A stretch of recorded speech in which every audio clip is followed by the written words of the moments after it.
ఢిల్లీ పేలుడు కేసులో ఎన్ఐఏ దర్యాప్తు వేగవంతం చేసింది. ఇప్పటికే పలువురిని అరెస్టు చేసిన ఎన్ఐఏ తాజాగా జంప్ చేసింది. జమ్మూ కాశ్మీర్లోని పలు ప్రాంతాల్లో సోదాలు జరుపుతుంది. కాశ్మీర్లోని 8 ప్రాంతాల్లో సోమవారం ఉదయం ఎన్ఐఏ అధికారులు తనిఖీలు చేపట్టారు. పేలుడు కేసులో నిందితులుగా ఉన్న ఆదిల్, జసీర్ బిలాల్, అమీర్ నివాసాల్లో తనిఖీలు చేపట్టింది ఎన్ఐఏ.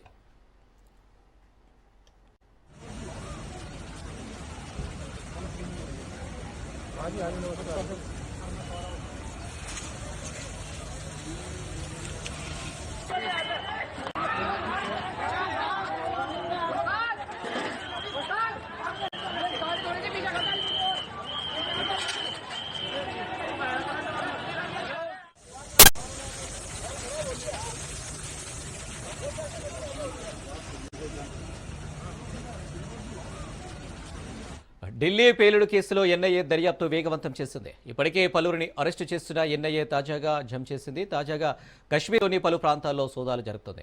కశ్మీర్లోని 8 ప్రాంతాల్లో సోమవారం ఉదయం ఎన్ఐఏ అధికారులు తనిఖీలు చేపట్టారు. పేలుడు కేసులో నిందితులుగా ఉన్న ఆదిల్, జసీర్ బిలాల్, అమీర్ నివాసాల్లో తనిఖీలు చేపట్టింది ఎన్ఐఏ.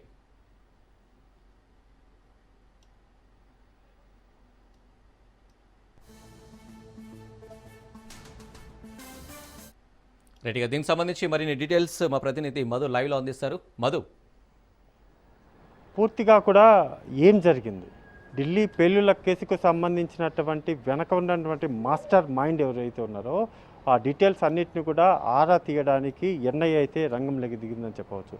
ఇప్పటికే జమ్మూ కాశ్మీర్లో 8 ప్రాంతాలలో సోదాలు అయితే ఎన్ఐఏ చేస్తున్నారు. ప్రధానంగా కూడా బిలాల్ ఎవరైతే ఉన్నారు, ఓకే ఇంకా అమీర్ ఉన్నారు అవన్నీ తర్వాత, కానీ బిలాల్ ఎవరైతే ఉన్నారో చాలా కీలకమైనటువంటి పర్సన్. సో బిలాల్కు సంబంధించినటువంటి నివాసాలు, ఆయన గతంలో ఆయన పనిచేసినటువంటి ప్రాంతాలు కావచ్చు, వాటన్నిటి చోట కూడా ఈ సోదాలు అయితే కొనసాగుతున్నాయి.